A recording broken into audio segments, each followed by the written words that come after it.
now, here he is, Tom Leykis. Thank you for tuning into the Tom Leykis Show.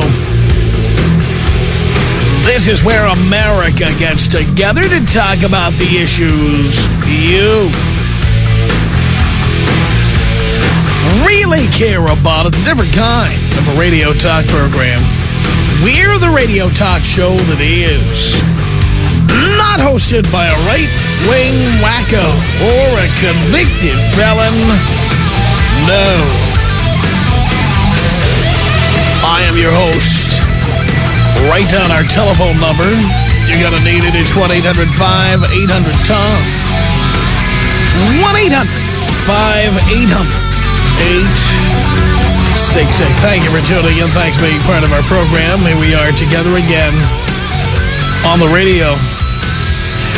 Many of you sent in an article that came from MSN.com's money section, and it was actually written by a columnist for the Los Angeles Times. I don't know if this appeared in the LA Times, but I think it was the headline that caught everybody's attention. Here's the headline. Get real. Marriage is a business. Written by a female, by the way, Liz Pulliam Weston. And here it is. Now, by the way, you'll hear the first line of this story, and you'll say, well, that's compelling. I will tell you why it's not true coming up. Says here, marriage makes people richer. Not all marriages, of course, and richer is relative, but overall, people who get married and stay married build significantly more wealth than single folks. Then she has some bullet points. The median net worth of married couple households in the latest Census Bureau wealth study conducted in 2002 was $101,975. For single men, median wealth was $23,700. For single women, $20,217. Now, let's stop right there. First of all, most of what they call single men and single women are 18, 19, 20, 21, 22, 23 years old. Of course, they're going to have a lower average income. Demographically, that's just the fact. So there's nothing compelling about those numbers. Another bullet point here. It says a 15-year study of 9,000 people found that during that time, people who married and stayed married built up nearly twice the net worth of people who stayed single. I'll explain that to you in a second also. Even when all other factors are held constant, stuff like income and education, just the fact that they were married contributed to a 4% annual rise in these couples' wealth. Well, again, you'll have nearly twice the net worth of people who stay single because it's two people together. You're adding those up. Of course, the net worth is owned by two people. So it's like having half as much if you got divorced. So what if you have twice the net worth? When you get divorced, you're going to be behind the eight ball, Jack. Another bullet point in this story. Wealth declines typically started 4 years before a divorce was final. And the breakup ultimately reduced the typical's net worth by 77% of that of the average single person. Now, again, that sentence doesn't make sense. It's not clear. It's not clear.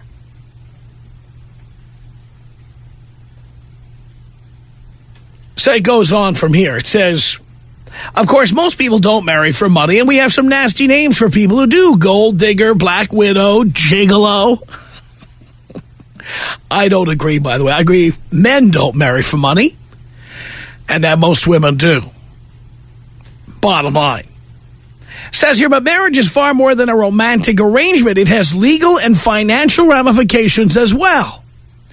Those who ignore the business aspects of marriage do so at their own peril, as that divorce statistic shows. This is Liz Pulliam. What is her name? Liz Pulliam Weston? Yes. Stop with all the names already. It goes on to say that I've been thinking, she says, about this as I've watched the reaction to my colleague MP Dunleavy's column, How to Leave Your Husband. I didn't read that. I think I was on vacation when that came out. Or I'm not married, so it really didn't have any relevance to me. Says here, many people seemed shocked by the advice that women, and men too for that matter, should prepare themselves financially before ending a marriage.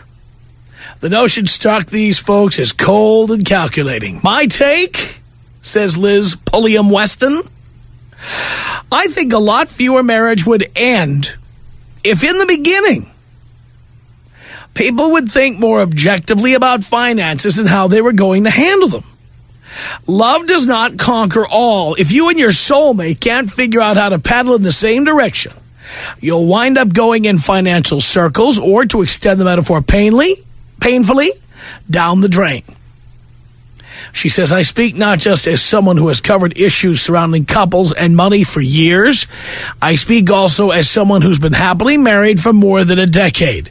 She says, I've learned that you don't have to have the exact same approach to money to succeed. I'm a saver. Hubby's more of a spender, she says. But you do have to be willing to listen to each other, compromise, save me, and put a plan into action.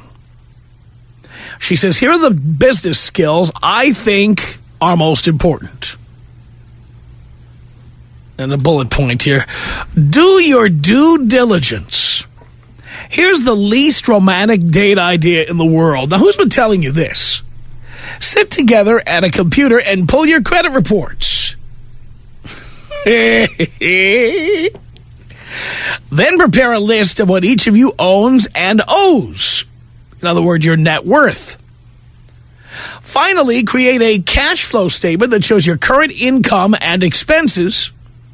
You can't make a plan for your partnership until you understand your starting point, which is where you stand financially right now. By the way, a woman would not have to have $1 million or $1 billion. But anybody with a lot of debt, anybody with a less than stellar FICO score, I wouldn't have a relationship with them, much less marry them. Forget it. And I would say if, as this article says, written by a woman, that marriage is a business, when I am running a business, I am looking for qualified applicants. And I say if I'm running a business, I want somebody who is responsible on the business side.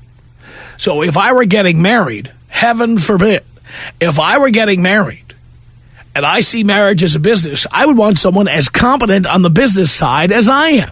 And if they're not, I'll just have sex with them. I'll just bang them. Let somebody else bail them out of their financial mess. Nothing unreasonable about that, is there? Come on. Another bullet point here. It says, determine the goals for your partnership. Successful businesses tend to have business plans, outlines of what they hope to achieve in the coming years. Your plan needs to include retirement savings. If you have kids or want them, college savings should be part of the mix too. Add any other goals that are important to you, such as buying a home or taking a special vacation. If you have any toxic debt, credit cards and payday loans, paying that off should be a priority. If you've ever taken out a payday loan, you will never have the key to my house. I'll tell you right now. It would never happen. People who take out payday loans are just simply losers, okay? If you have ever taken out a payday loan, you're an idiot, okay? You are uneducated.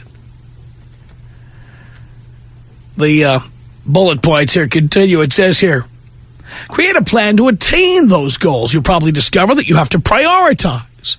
To save enough for retirement, for example, you may wind up contributing a bit less to your kids' college funds. Or your desire to get out of debt may mean putting off that cool vacation. Why don't marry you with your bad debt? I can go on vacation this year. I don't have to wait for anything. No compromising required. Oh, yes. Another bullet point here. Appoint a chief financial officer. Smart business owners learn to delegate and specialize, which usually means having a CFO. Having one person in charge of the day-to-day financial details, such as paying bills and monitoring accounts, also can help your marital finances stay on track. Another bullet point here says, stay up to date with your reporting requirements. Publicly traded businesses are required by law to reveal the details of their financial situations every 3 months, along with a comprehensive annual report. It's also important for married couples to review their finances together at least every few months, with an overall financial review every year. This is particularly true if you take my advice to have a single CFO. The other partner needs to know what's going on, even if he or she isn't keeping the books. Ethical businesses, by the way, don't try to fudge or hide unpleasant details in the fine print. Honesty about financial matters is crucial in marriage, too. Finally, it says here, work out your conflicts. No one is always right. Not in business, not in marriage, not in life. Oh, I'm always right. So I solve the problem. I live with the person who agrees with everything I say. Me. She says, partners have to figure out ways to communicate and compromise. Jesus. When business partners reach an impasse, they may bring in a coach or mediator to help them through the conflict. If you've got an intractable problem in your marriage, invest in some counseling. This all sounds painful, but it confirms everything that I've been telling you boys. Marriage is a business. It is not romantic. It is not a sacrament. It is not finding your soulmate and living happily ever after. This is a business arrangement. It is forming a corporation. And I don't care how much money you have when you get married or if it means you'll have more money coming in. Because the bottom line is that most women are big spenders. There are some guys who are big spenders too, believe me. No doubt about that. But most women are big spenders. So no matter how much you're bringing in, a lot of that is going to get spent. And then when you get divorced, you're going to lose a lot of it paying for the divorce. Getting married is a bad business deal for men. Yes, it's a business. When I invest in a business, I want my business to profit. I want my business to grow. I want cash flow to increase. And then I want to be able to sell the business off to the highest bidder. Marriage is not that kind of business. Marriage is like buying a used car. Or worse yet, a new car that loses 20% of its value after you drive it off the lot. It is a bad investment. Don't you think? Tom Leykis. 1-800-5800-TOM. 1-800-5800-866. It's the Tom Leykis Show. At 1-800-5800-TOM. That is our telephone number. We are talking about a piece that appeared in the money section of MSN.com. May have also appeared in the Los Angeles Times by financial columnist Liz Pulliam-Weston. And her piece is called Get Real, Marriage is a Business. Well, right you are, Liz. And look at the average brain of the average female. Would you want to go into business with that person? Think about the last woman you had sex with, boys. If you were going to start a business, let's say there was no sex involved. Let's say it was just a matter of you put half the money in, she puts half the money in, and the two of you are going to start a business. Would you do it? Knowing the way women spend money, knowing the way women don't save money, knowing the way women don't invest money, knowing the way that people who know about money believe that women need separate education about money, like the time Money magazine put out that magazine called Money for Women, because the Real Money magazine is, I guess the words are too big and the pages are not pastel colors and everything, so the average gal would not be interested in reading that. So they had to dumb it down so chicks would read it. Seriously, would you go into business with the average woman you've had sex with? Now, think about it. If you believed, as this woman, this married woman who wrote this column says, and by the way, it's what I say, that marriage is a business. It's a corporation you are forming. When you think back on the women you've had sex with, how many of them could you see yourself starting a business with? And the answer is not many, if any at all. Not in a million billion years would I start a business with most of the women I've known. Because most of them don't know about numbers, don't care about saving, don't want to know how sausage is made, don't want to know how money is created, how wealth is created. They just want you to have it. Number one, they want you to have wealth. Number two, they want you to turn it over to them so they can spend it as mad money. Bottom line. Seriously. I think I'm exactly right about this, because I got to tell you something. All I think about when I see women is having sex. When guys get married, they don't realize they're having their pockets picked. They're having their pockets picked. And all these stories about how much more net worth you're going to have when you're married, it's meaningless. If she's spending the money, and if in a divorce you're going to lose that money, and if in a divorce you're going to end up poorer than the average single person, then what is the point of getting married? What is it? It's so unromantic. Yes, it is unromantic. You're right. It is unromantic to get married, girls. It is. Especially if you know what exactly is going on, which is essentially the transfer of wealth from us to you. 1-800-5800-TOM. That's our telephone number. It's Michael on the Tom Leykis Show. Hello. Hey there, Tom. How are you? I'm doing great. Well, just hearing what you had to say, and I really disagree with you. I feel like some women are just as capable as making good decisions with their money as men are. Yes, and they are lesbians, fat women, fugly women. The kind of woman you would find attractive enough to have sex with, generally not. Well, not in all situations, though. I mean, generally... I didn't use the word all. I'm using the word generally. And things that are general are generally true. You know, my mom has been in this country for 30 years, and she makes much more money than my father does and is the breadwinner. But how often is that the case? How often? I think it's very often. Well, if that's true, then why do they say that women earn 72 cents for every dollar a man makes? How could that possibly be true so often if women supposedly make so much less than men? Are you looking at colleges in America these days? It doesn't matter whether women go to college. It doesn't matter. Doesn't matter. If they don't work full time, if they don't take jobs that are risky, dangerous, or what have you, the way men do, they will never make as much money as men. It doesn't matter if they're going to college. How many of the women going to college are studying English literature, poetry, psychology, political science, and other things that have no benefit in the corporate world?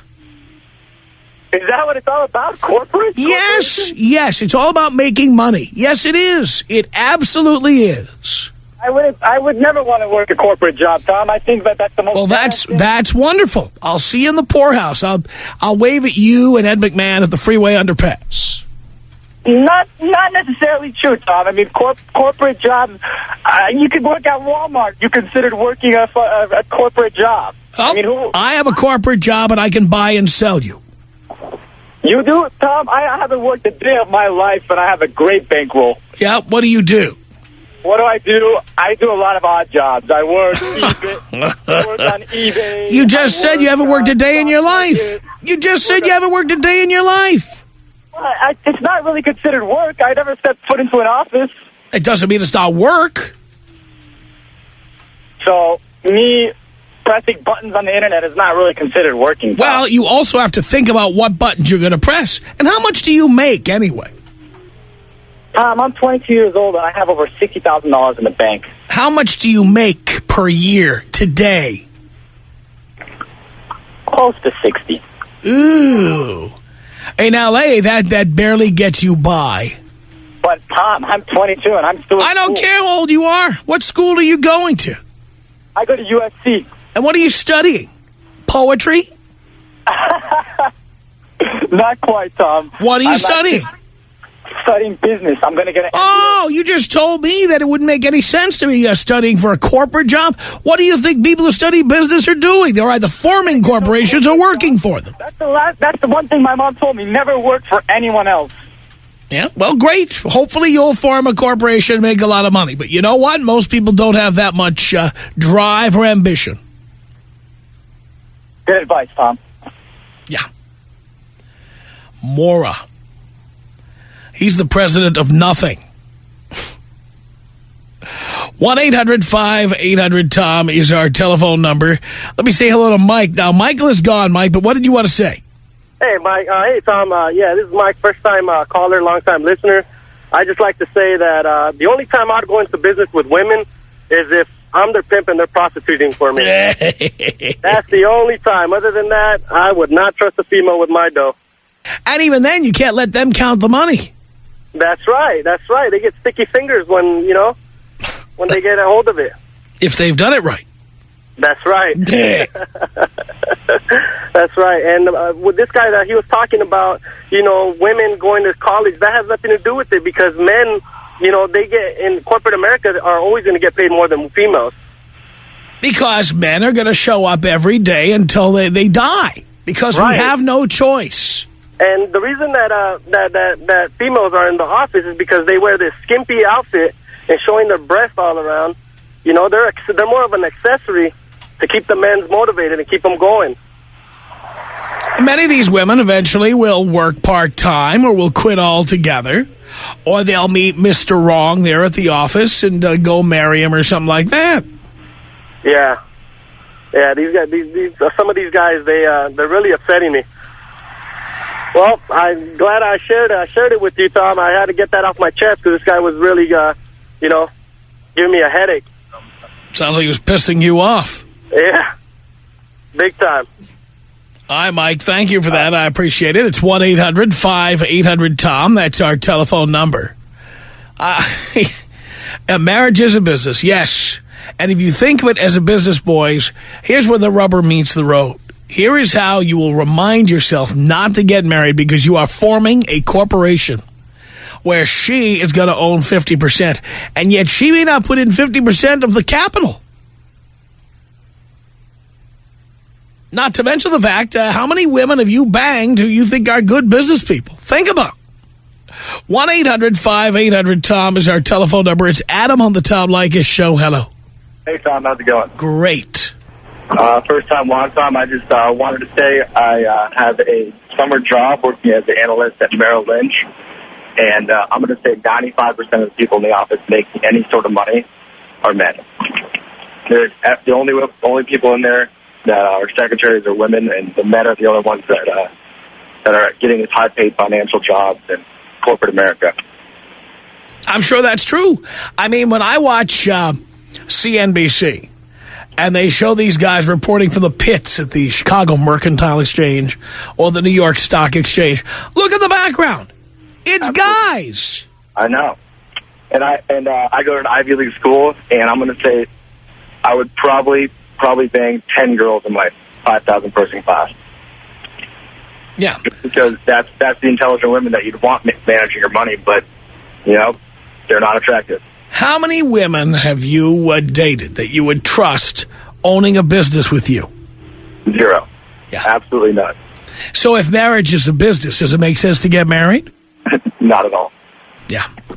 No. Well, that's all I have to say. Can you take me out? Just blow me up. I certainly can.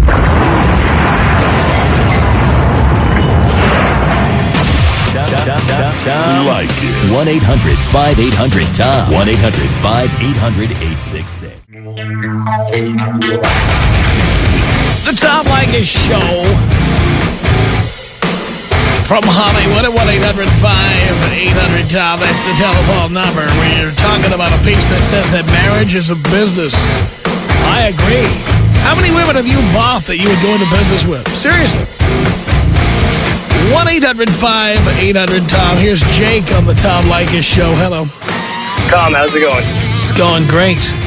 So, I think I'd be feeble and they don't, pay attention to much, but, I've got one that has a six-figure salary as an architect, and I'm still currently in college finishing my bachelor's in business administration, and she lets me do what I want with the money and says nothing about it. If I say jump, she asks how high. For now, until she decides that she wants to have kids and stay home, and you're the only one working. And that day will come. Well, wouldn't it be? They get paid severance. They get paid leave at work for pregnancy. So then I'm still getting paid. Assuming she goes back to work, and there's no guarantee of that. How would she not go back to work as an architect when you have what's not to go back to? Many don't. Many want to stay home. Many want to stay home breastfeeding and taking the kid to daycare and soccer practice and what have you. But you'll find out when you get there. See, but I think it's the ones that she was not born in this country, and I think when you find one of those that have come here, found success and worked hard at it, but they still hold that good moral standing that the man is the higher power in the family, in the household, then they do still curtail to that. And if you said go back to work, you need to go back to work. We need more money. We do not have enough. What country is she from? The Philippines. Philippines. Okay.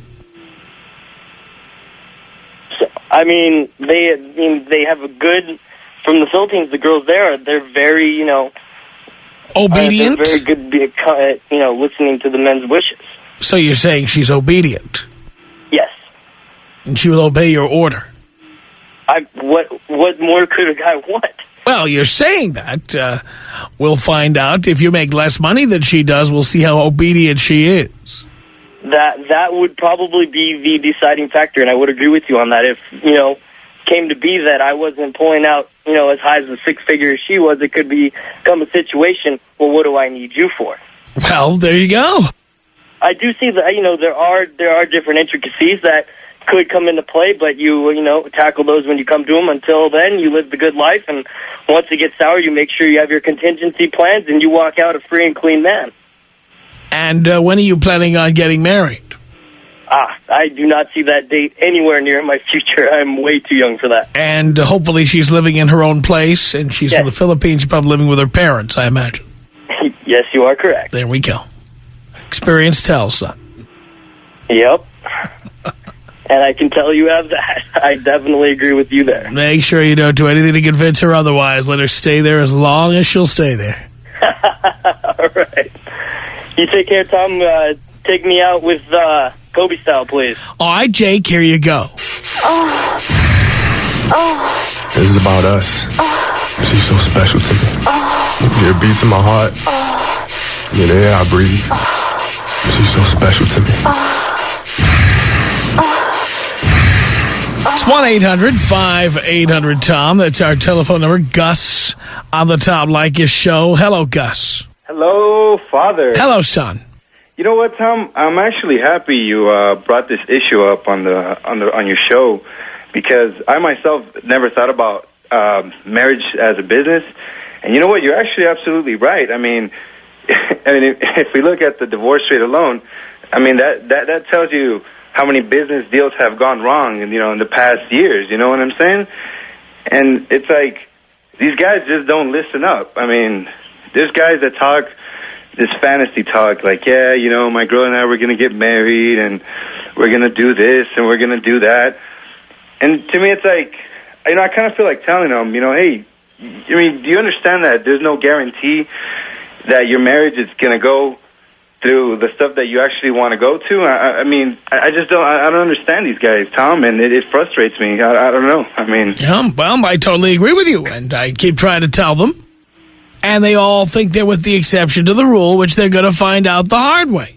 Yeah, and especially like at my job, I work for UPS. There's young drivers, making good money, and these guys do this marriage talk, and to me it's like, you guys need to get your heads checked. Like come on, bro. Like you have more ahead of you. There's a lot of things you can do in life, and definitely marriage is not something you want to do, and these guys just don't listen. As a matter of fact, there's this one guy that I know, he just got married not that long ago, And he's already going through problems. And I'm like, see, I told you.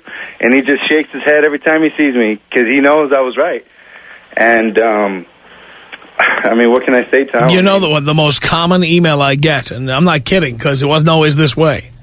And you know what I mean? Wait, I haven't told you what it is. The most common email I get is people saying, you were right, Tom. You were right. I didn't listen to you. You were right. Yeah, and then not only that, you know, I mean, men always forget that, you know, that women think emotionally and, you know, men think logically. Women think, yeah, it's cute. I want it. It looks nice on me. Men think more like, wait a minute, what's the cost? Do you really need it?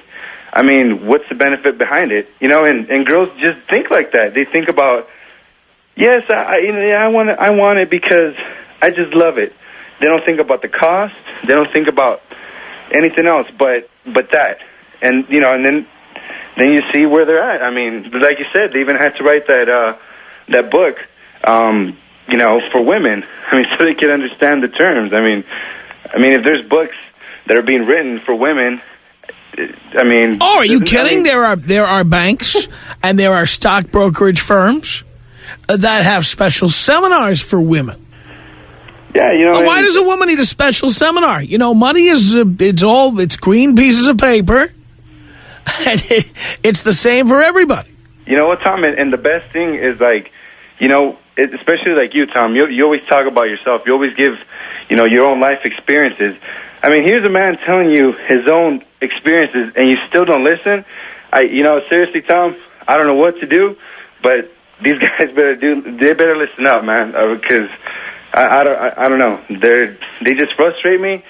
And you know what, Tom? That's where you're gonna see, you know, the winners and losers. The winners, the guys who listen to a lot of the financial advice you give. The losers are going to be shining my shoes. There you go, exactly. They're going to be detailing your Lexus or giving your Lexus some maintenance service. They're going to be asking me if I want the lemon or the cherry air freshener. The pina colada, sir. Oh, Tom. Well, you have a great day, Tom, and take me out African travel style. Here you go, Gus.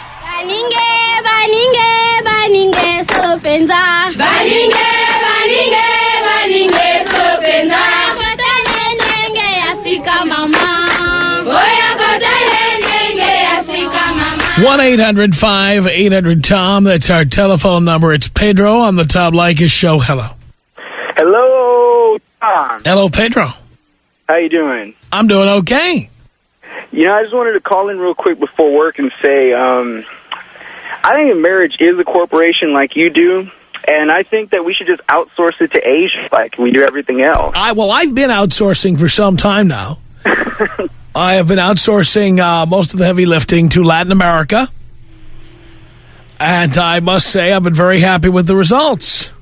Well, you know, I'm a Hispanic myself, and I don't like the results with Latin America, but I do see your point.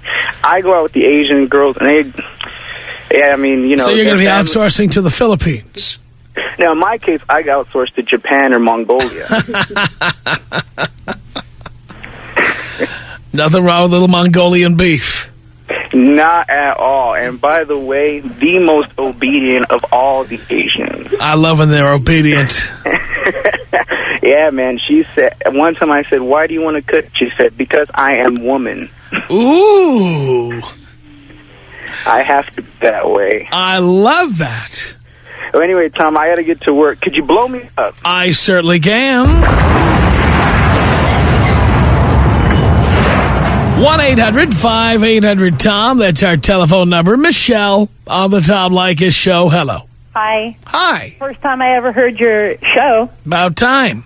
Well, you know, I kind of was just wondering, I mean, all women are gold diggers. We know that from the time of Adam and Eve, right? So isn't it better to embrace the institution of marriage and know where the man's place is and where the woman's place is? But you don't anymore because women now are not expected to or required to do the things they were required to do 50 years ago. But isn't that because you have a show like this that basically tells men to go out there and not get married and not No, because this was true before I ever had this show. But if you condone, if you go ahead and tell men not to get married and not to support women and not to support the functionality of a family unit and children, then we have a total disintegration of home. Don't you see the kids are out there? I agree with you that people being married is better for kids. And certainly when you look at the results of most divorces, it's better for women. But it is not good for men. It is no benefit to a man. But it is. Because a woman is supposed to take care of a man But they don't. In this country, they just don't do it. Now, if we were doing our show in Mexico or the Philippines or Singapore... We're not in a third world country. We're in America. But that's my point. In a third world country, women snap to, and they make dinner, and they fold my socks. Well, but they don't get paid for it. Women in America... Again, if you don't live with me, then you don't have to do anything for me. You know what? I'll pay my own bills, and I will get my own socks folded somehow. Live alone in an old fogey home until you're like 85 or 90. Getting married doesn't guarantee that anybody is going to be with you. But if you don't, if you demoralize getting married and you make all the men afraid of women, period. They shouldn't be afraid of women. They just should not get married. So no kids, no marriage, and then that's the end of mankind. It's not the end of mankind because, unfortunately, although I would love it, 100% of all men don't tune in. So therefore... Well, that's good because then maybe there might be 1%. But the people who are hip to the jive who tune into this program, they are not going to get caught in that treadmill. Why do you call it a treadmill? Because that's what it is. So abominable. It is a treadmill. I wish more women would get on a treadmill, but it is a treadmill. You have kids, right? Do you support a wife? Does she make? Do I what? I don't support anybody. Oh, so you're alone? I am alone by choice. Oh, okay. Well, by choice, that's okay, but you're going to be alone forever because the thing is, the only alone I am is that no one has the keys to my two homes. That's the only alone I am. If I need somebody to come over, or if I need to go somewhere, there is somebody available. You mean like Charlie Sheen's, I paid him to leave? You know what? I don't even have to pay anybody to leave. I just think I get them when I need them, how I need them, and then I get rid of them. But then you're all alone. I am not all alone. I'm alone when I want to be alone. So no kids, no family unit, and then all these poor guys that are out there that are listening to your show. They all wish they were me. I don't know if they really do. Well, then why do they listen? Why do you have so many men listening? Why do you... it's only men. I don't hear... Because the fact is this show is aimed at men. Do you understand? This show is done by, for, and about men. But how come you don't endorse any form of woman except for some form of prostitution? I don't even endorse prostitution. I endorse women giving us sex for free and then making us a sandwich and getting the hell out of here. It just seems to me so redundant. The whole idea... What's redundant? It's redundant that you make it like it's a corporation, and that's what it is. It's a the woman who writes the column for the LA Times. She says it's a corporation, and I wholeheartedly agree. The Tom Leykis Show.